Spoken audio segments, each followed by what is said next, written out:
जो मतलब है सत्संग का वो कुछ और है। तुलसीदास कहता है, बिन सत्संग विवेक न होई, राम कृपा बिन सुलभ न सोई। सत्संग से क्या मिलता है? समझ मिलती है, विवेक मिलता है, अकल मिलती है, रास्ता मिलता है। दुनिया ने गुरु मत को समझा नहीं। वो गुरु उसको मानते हैं जिसने मानवता मंदिर बनाया हुआ है, अस्पताल खोले हुए हैं, शिशु स्कूल खोला हुआ है। वो समझते हैं कि जो ऐसा करता है वो संत है।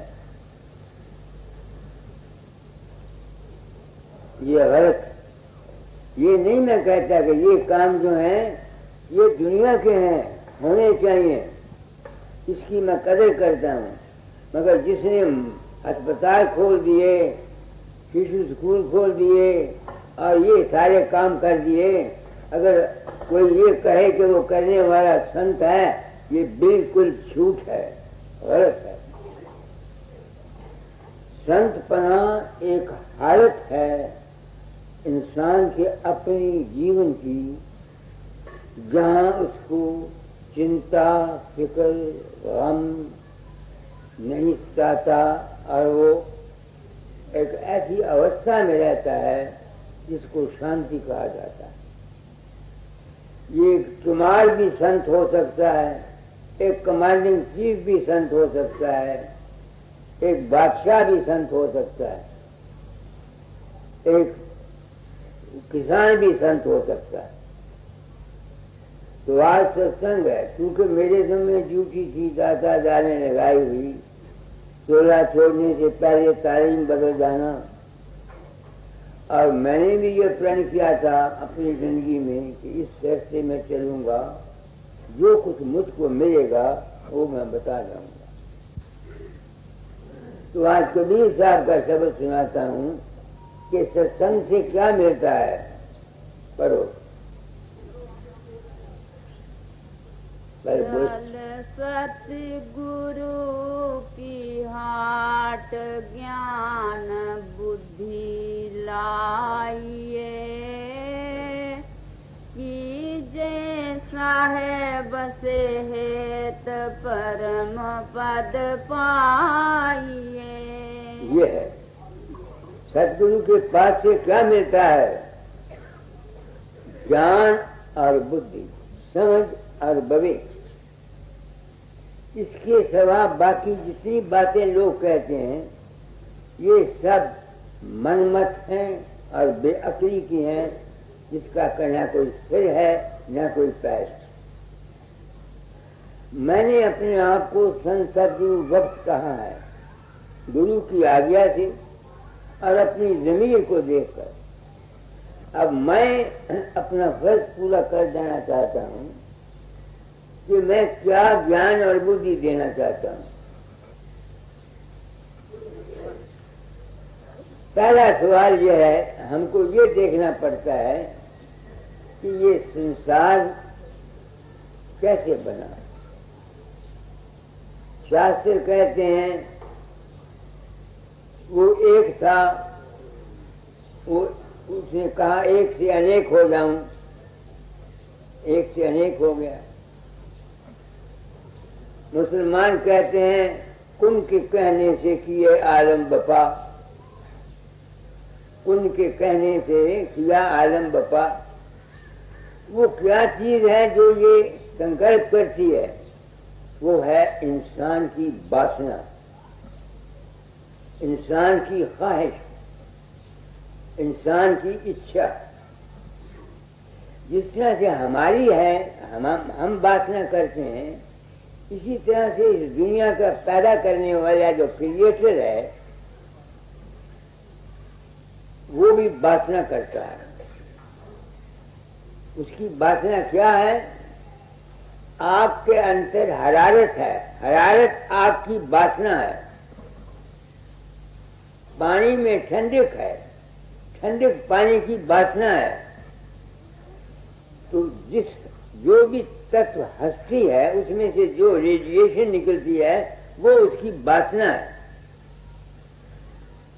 तो सबसे पहले वासना, जिस तरह से संसार रचा गया, हम भी अपना संसार रचते हैं। हम वासना करते हैं, ख्वाहिश करते हैं। पहली बात यह है कि जिस ख्वाहिश से, जिस वासना से सृष्टि को पैदा किया उसने, वैसा ही काम होता है। ऐसे ही हम जिस वासना और जिस ख्वाहिश को लेकर संतान पैदा करते हैं, हमारी संतान हमारी वासना और ख्वाहिश के मुताबिक होगी।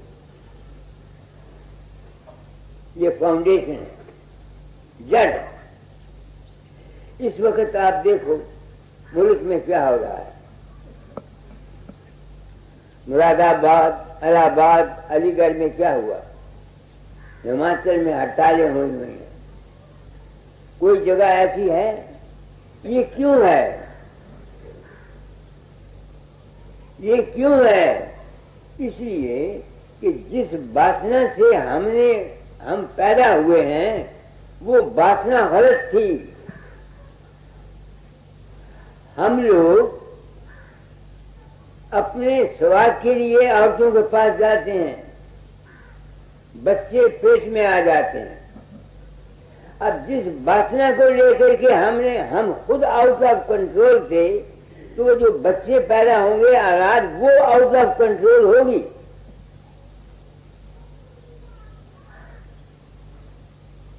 इस वक्त जितनी मुसीबत हम पर आ रही है, लड़कों को देखो सब आउट ऑफ कंट्रोल है।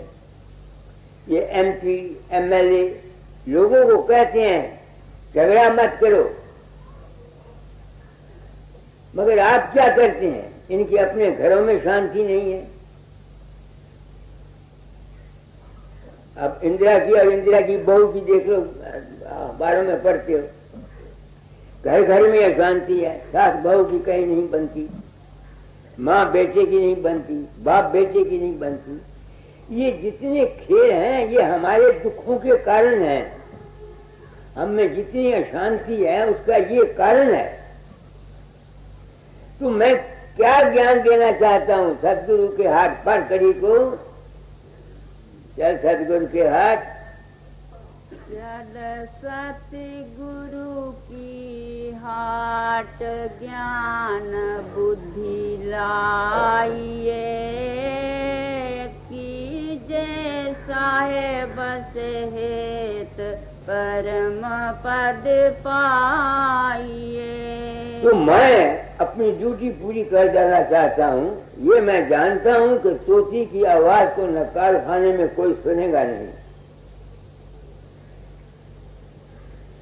तोती की आवाज को नकार खाने में कोई नहीं सुनेगा। मैं जानता हूँ जो कुछ मैं करता हूँ इसकी कोई वैल्यू नहीं, मगर मेरे ज़िम्मे चूंकि ड्यूटी थी और मैं संसद वक्त की हैसियत में संसार में प्रकट हुआ हूँ, तो मैं कह जाना चाहता हूँ। वो क्या ज्ञान देना चाहता हूँ कि जो जड़ है इंसान की, जब तक उसको कोई ठीक नहीं करेगा, लाख कोशिश करके सिर पटक के मर जाओ, अगर ये चाहो कि दुनिया में सुख और शांति आ जाए, ये नहीं आएगी।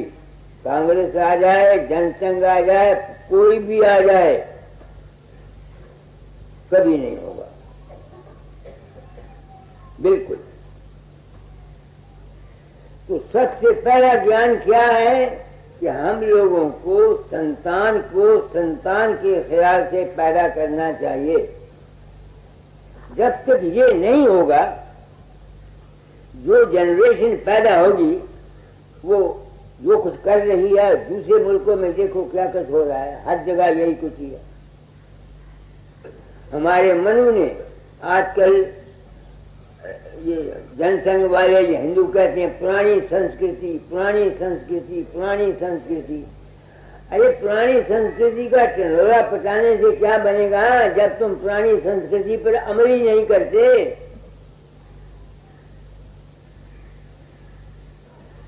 मनु जो आदि ऋषि हुआ है, उसने नियम बनाए हैं संतान के उत्पन्न करने के लिए।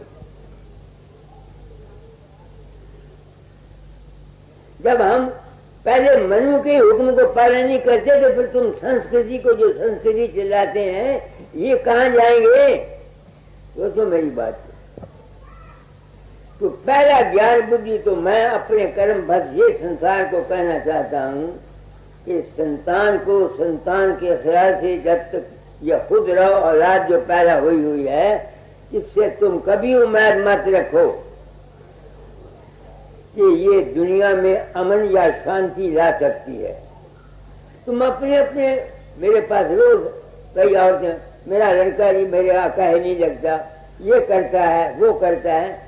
मैं हंसता हूं तो अपने दिल से पूछो कि तुमने इस बच्चे को कैसे पैदा किया? संसार में अगर इज्जत है, अगर कोई कौम को बना सकता है तो सिर्फ माताएं बना सकती हैं। ये बता दे, लाख महात्मा गांधी ने क्या कर लिया? 1921 में हिंदू मुसलमानों को लालच देके सुराज का एक जगह पानी पिला दिया। 1947 में उन्होंने एक दूसरे के सिर काटे। रूट काज को नहीं पकड़ा गया, बात बात के सींच से बिरवा गया सुखाए, माली सींचे मूल को डाल पात फल जाए। तो जब तक मूल की जड़ को नहीं, मैं चूंकि वक्त का सदगुरु हूँ, मेरे जम्मे ड्यूटी थी, गुरु महाराज ने लगाई हुई कि चूल्हा छोड़ने से पहले शिक्षा को बदल जाना। मैं शिक्षा बदल जा रहा हूँ। अमल कोई करे ना करे जहन्नम में जाए, मुझे मैंने क्या लेना? मैं तो बंधा हुआ तो जीता जा रहा हूँ। तो पहला संस्कार क्या है कि संतान को संतान से खैर पैदा करो। दूसरा क्या है, ज्ञान बुद्धि में देना चाहता हूँ कि जब बच्चे माँ के पेट में होते हैं, जिस किस्म के विचार माता रखती है, जो कुछ वो सोचती है, उसका असर बच्चे पर जाता है। अब मनु का रिश्ता आपने सुना होगा, कहावत है कि जब अर्जुन, अब मनु अपनी माँ के पेट में था, अर्जुन चक्कर वेदने का जिक्र कर रहा था तो वो जागती थी। जब चक्कर निकलने का जिक्र किया वो सो गई। अब मनु ने 12 वर्ष की उम्र में चक्कर बेदा मगर मारा गया। अकबर बादशाह हुमायूं जंगल में फिरता था, दुश्मनों से भागा हुआ, तो राम बेगम के पेट में बच्चा था। तो अचानक वो गया तो उसे औरत उसकी बना रही थी बेगम नक्शा। क्या करती है बेगम? अगर मैं चाहती हूँ मेरा जो बच्चा हो वो इतने मुल्क का बादशाह हो, और वो हुआ। मैं बैठा हुआ हूँ आपके सामने, मैं सिपाही का लड़का हूँ। 12 साल तक मेरे माँ बाप की कोई औलाद नहीं हुई। तो मेरी माँ मुझे कहा करती थी, बच्चा, मैं स्टेशनों पर देखा करती थी कि स्टेशन मास्टर हालियाँ चढ़ियाँ लगाते हैं, जिसकी गाड़ी आती है उसको काटते हैं और वहाँ उनकी इज्जत होती है। तो मैं भी ये प्रार्थना किया करती थी मेरे भी कोई बच्चा हो जो स्टेशन मास्टर हो जाए, उसकी गाड़ी कटें। उसकी खास कर नतीजा ये हुआ कि मैं स्टेशन मास्टर हो गया, मेरा छोटा भाई traffic manager of the railway हो गया। ये बातें मामूली हैं, मगर जब तक इन पर कोई अमल नहीं करेगा, तुम भूल जाओ कि तुम्हारा गृहस्थ का जीवन या तुम्हारा पॉलिटिकल जीवन या तुम्हारा सोशल जीवन या तुम्हारा आत्मिक जीवन सुख से गुजरेगा।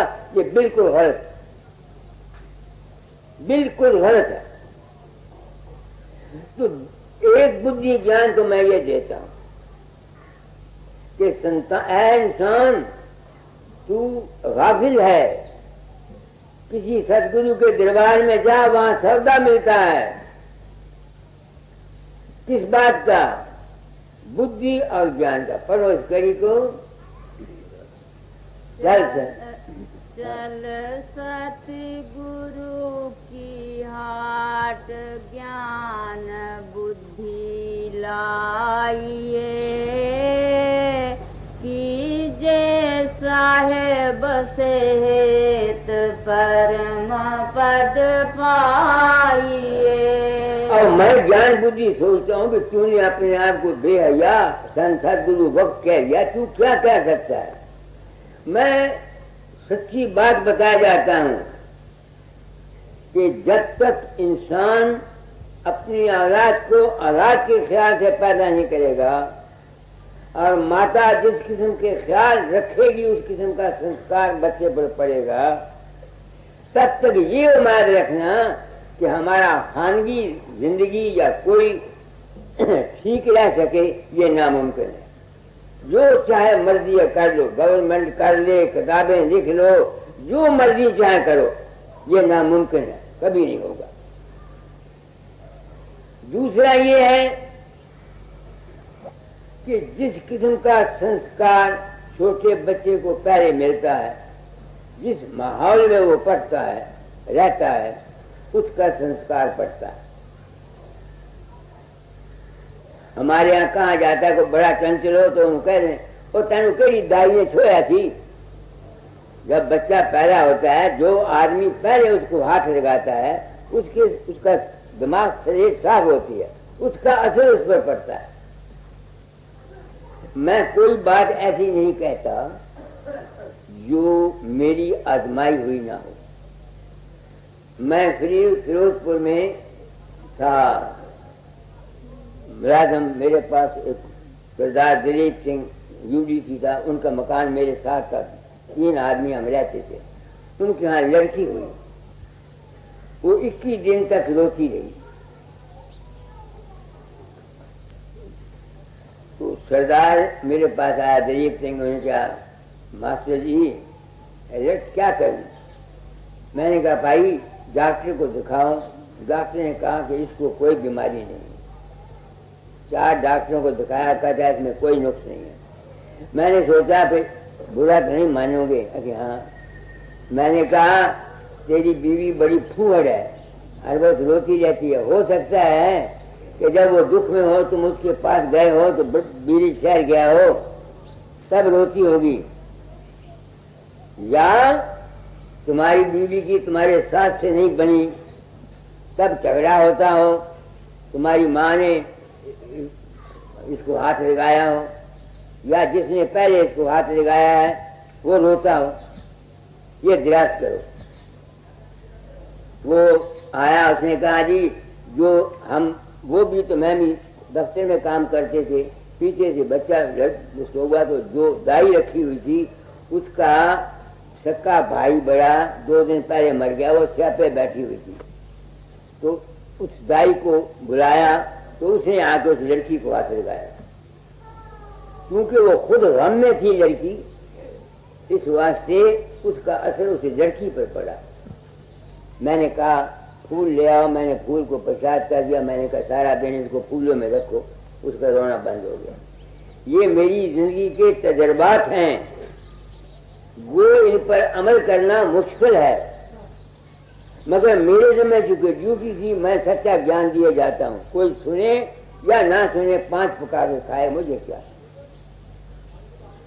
दूसरा, जब बच्चा पैदा होता है, जिस माहौल में रहता है, मैं वहां गया, फिरोजपुर में था, तो लोहड़ी का दिन आया, तो वहां के मकानों वाले चंग आदमी मेरे पास आए, कहने लगे महाराज आज लोहड़ी है, ये बच्चे बड़ी शरारत करते हैं, झगड़ा करते हैं एक दूसरे के साथ, आप इनको कुछ समझाएं।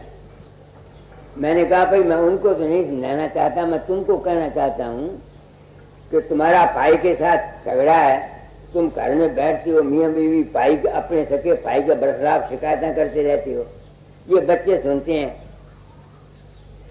तो तुम ये समझते हो कि बच्चों पर उसका असर नहीं पड़ता। वो जो तुम अपने घरों में आपस में झगड़ा करते रहते हो, उनका असर इन बच्चों पर पड़ता है, और ये बच्चे जरूर आपस में झगड़ा करेंगे और शरारत करेंगे। मैं बच्चों को नहीं इल्जाम देता, तुमको इल्जाम देता हूं। अगर हम चाहते हैं कि हमारी औलाद नेक बने, ताबेदार बने, तो हमको अपनी रहनी ठीक करनी चाहिए। माँ बाप रोज झगड़ा करते रहते, रंग खत्म की लड़ाई रहती है, लड़कियां हैं लड़के हैं, वो जब उसकी बातों को उस वक्त तो बोलते नहीं, उनके दिमाग पर असर रहता है। जब वो बड़े होते हैं तो वो वैसे ही काम करते हैं। मैं गृहस्थ की मैंने आपको अपने आप को संत सदगुरु वक्त कहा है दुनिया में। मैं अपनी एक ड्यूटी समझता हूं, जो कुछ इल्म अनुभव मैंने जिंदगी में हासिल किया उसके आधार पर। किसी की मर्जी हो सुने, किसी मर्जी हो न सुने, मैं इसकी परवाह नहीं करता। तो सत्य ज्ञान में क्या देना चाहता हूं, ये कि औलाद को औलाद के ख्याल से पैदा करो। माताएं जब बच्चे पेट में हों, जैसा बच्चा जैसे ख्यालात वो रखेंगी। स्त्री पुरुष 8वां महीना होता है, 6वां होता है, 7वां होता है, वो भोग करते रहते हैं, उनमें काम आतर होती है माँ। तुम कैसे कह सकते हो जब अब मनु वो चक्कर बेचने का जिगर पेट में लेके संस्कार ले सकता है, तो जब 6, 7, 8वां महीने में स्त्री पुरुष भोग करते रहते हैं, माँ काम आती होती है, तो बच्चे में काम क्यों ना आएगा। तुम लाख कोशिश करो, वो वक्त से पहले काम ही हो जाएगा, या अपना बीड़ी जाया करेगा या कोई खराबी करेगा, तुम उसको रोक नहीं सकते। जो मर्जी चाहे कर लो, जो मर्जी चाहे कर लो। कुछ इसका इलाज इतना ही है कि उनको सत्संग दिया जाए। पहले तो माँ बाप को अपनी जिंदगी को प्रैक्टिकल बनाना चाहिए। बाप शराब पीता है और फिर उसके बच्चे हैं, फिर वो उम्मीद करे कि उसके बच्चे जो हैं वो पहलवान बन जाएंगे। मैं नहीं मानता। मेरा भाई था राय साहब सुंदरनाथ, उसका बड़ा लड़का मेरे पास पढ़ता था। उसी ने क्या करना, कोठे पर बिस्तरा होना, ऐसा रजाई जो कपड़ा दे जाना कि ताए को पता लगे तो ये सोया हुआ, तो उसने कोठे से छाल मारने सही में चले जाना। मैं बड़ा तंग आया। मैंने भाई को लिखा, भाई ये मेरे काबू में नहीं आता, ये मेरे काबू में नहीं आता। तो मेरे भाई ने लिखा, गुरु बना हुआ लोगों को करता तो इसको ठीक नहीं कर सकता। तो मैंने उसको जवाब दिया कि ये बात ठीक है, जब बच्चा ये पेट में था, तुम और तुम्हारी बीवी बगल में माँ के बगदाद सिनेमा देखते थे कि नहीं देखते थे?